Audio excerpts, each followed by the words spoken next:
Welcome to Empowerment Radio.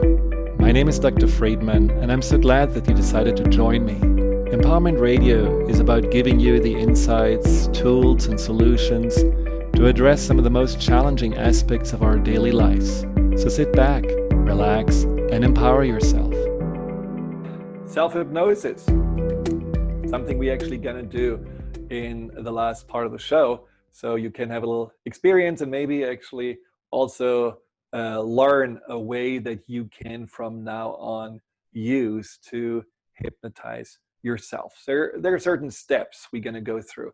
You know, I was really skeptical when I got into hypnosis. I was interested in the subconscious mind because I realized the subconscious is such a powerful part of our mind, of our consciousness. It creates emotions. It's where all the memories sit. It's where our automatic patterns come from. It's where our beliefs and values are stored. It's what really governs most of our body, our physiology. I mean, it's a powerhouse. The problem with the subconscious is just that it needs guidance.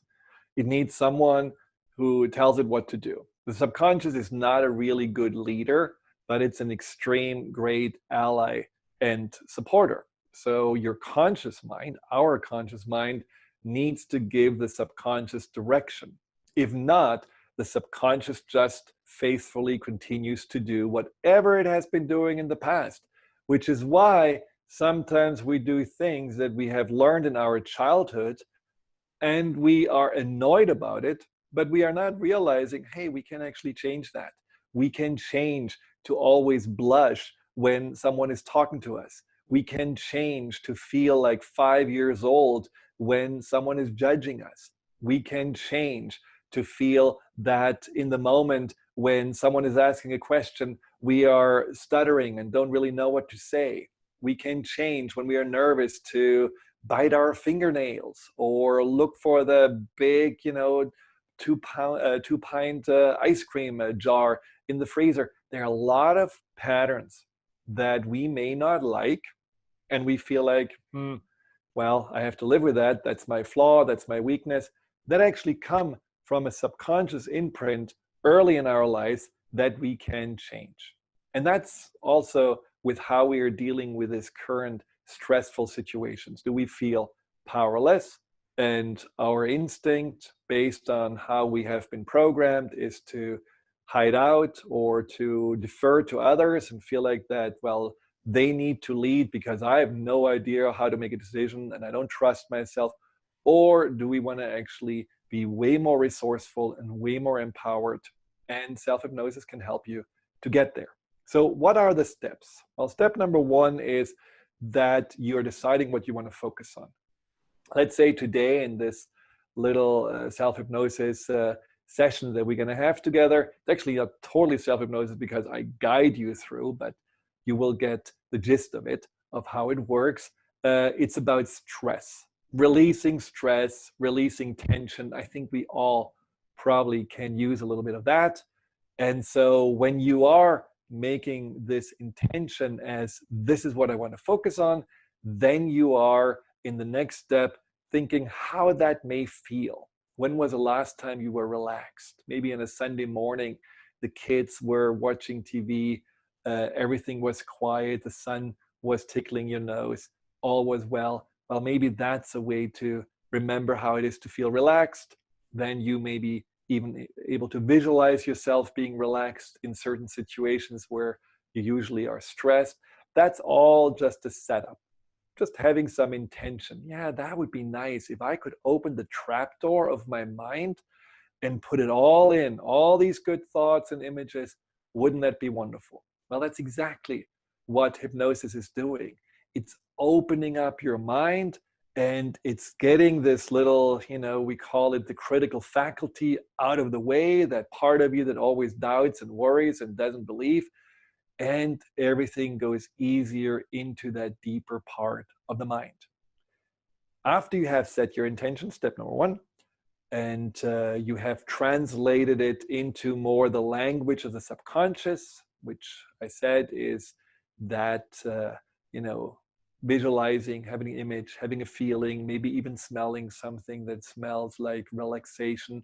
Then you go to step number 2, which is relaxing your body. Now, relaxing your body can be like when you meditate, just breathing, relaxing.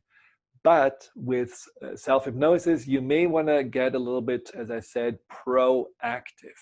And you're really telling your body, this is what I want to do. I want to relax. Now, your body is an amazing listener in this regard. I was suspended between 2 chairs, my back of the head and my heels. And that was during a hypnosis training. And I didn't really know that, being 6'4" and weighing like, 200 pounds, that I can be suspended with only these 2 points to a degree that people could actually sit on me. And I was like a board, like a plank. Nothing happened. It didn't cost me any energy. It wasn't hard. I was completely, like, the suggestion said, stiff like a board. But the crazy thing was, I was completely aware of what's happening. I was not zonked out. I was not drooling and then waking up and wondering, so what did go on? No, I was totally there and here, but I allowed my body to follow the instructions of doing exactly what I wanted my body to do. And so you can instruct your body to relax. So you start with your eyelids, very easy. Close your eyelids and then imagine that they become really heavy, so heavy that you cannot open them anymore. They're really heavy. They feel like something is pulling them down. And then you are relaxing your cheeks and you're relaxing your mouth, and your mouth even opens a little bit because it's so soft and so relaxed. And then you go through your entire body and you're telling your shoulders to relax and your hands to relax, and they're opening up, and one hand may feel really, really heavy. So your whole body goes through this relaxation process until it really feels, like a rag doll, completely relaxed. And when you are relaxing your body, then you can also relax your mind a little bit more. And for that, you can say, well, my mind is like a still mountain lake, completely calm and relaxed. And I cannot even remember, as I'm counting backwards from 100 to 90. After 95, I don't remember what number comes. It's totally simply gone. It's like on a chalkboard. The numbers have been wiped out and it's all a blank slate and it's all calm and relaxed. That is also a way to suggest your mind to let go and relax. And as I said, it's really all quite nicely proactive. Now, when you're all in this relaxed state, then you make a little bit of a, you can call it convincer, where you're saying like, okay, if I would want to move my arm, I really couldn't, because I chose to not be able to move my arm. So I can try right now to lift it, but because you chose not to lift it, it will not move an inch. It is really heavy. It weighs like half a ton, and you cannot really move it, which then convinces your mind, wow, I am really relaxed. And you can do this with different parts of your body. And if you want to go even more, you can then visualize that you go deeper, go with the elevator 10 flights of stairs down, or you're walking down a staircase. And the deeper and deeper you go in your visualization, the more and more you feel relaxed. And that's the beauty about this really going deep. This is going into this alpha state, and maybe you go even further into a theta state and a delta state. You go into a state of mind that really just allows you to have your subconscious completely available to whatever then comes as a suggestion.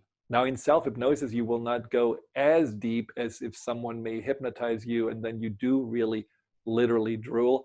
So in self-hypnosis, you have now your little blueprint ready, and then you start visualizing whatever you want to visualize. In our self-hypnosis session we're going to do, we visualize that this stress and tension will be washed away out of your system. And then underneath, this real, true, authentic and empowered self is emerging. And then we visualize how that self could go through different situations in your life and how that would feel and how you would show up and how you are experiencing life in a different way. Stay focused on one thing, in this case, stress and attention. Don't do 10 different intentions at the same time because it can be a little bit confusing. And do this not for forever. Just do this maybe for 2, 3, 5 minutes of really going and rehearsing in your mind that what you want, which is exactly where these new neural networks are formed. That's where the connections are made. That's where you feel then afterwards like, wow, I am actually much more likely to feel this way and to act the way I was visualizing it than before. And again, in that hypnotic state, you are just having everything on pause. Everything is on, alert. Let's make sure that we are learning the right thing. There is not this noise and going back and forth and distraction and confusion going on that maybe during the day would happen if you're not in this relaxed state. That's the advantage. You learn 1,000 times faster than if you're trying to convince yourself, maybe rationally or intellectually, this is how I should feel, this is how I should be. So it's a really, really powerful method. And once you are then done with a suggestion, you simply let yourself come back into the present moment. You can count from 0 back to 10. You open your eyes, you feel refreshed, relaxed, and ready to go. See, it's not rocket science. It's very simple. You set an intention, you translate it into the language of the subconscious, you relax your body, you have this little screen inside of your mind where you're projecting all the wonderful things that you want. You let it all sink into your subconscious mind. And then you come back and feel great. It can be done in 10, 15 minutes or even less. Some people do it faster. The important thing is that it's a habit, a subconscious habit, a patterning that you're creating. So you want to do this at least with the same focus for maybe 20 to 40 days. It's because they go to 1 session or 2 sessions and say, well, this should have changed my life, and it hasn't, so it's not working. Well, those neural networks don't form as quickly and are not as robust after just 2 times than when you continuously do it over and over again. All right, are you ready? Stay seated, so don't lay down for our next little hypnosis session. We'll be right back. Hi, Dr. Friedemann here. Thank you for tuning into my YouTube channel. If you're interested in learning more about fear and anxiety, here you'll find guided meditations, webinars, and interviews with some of the most renowned experts in the field of empowerment. Delve into the over 230 videos and more to come every week.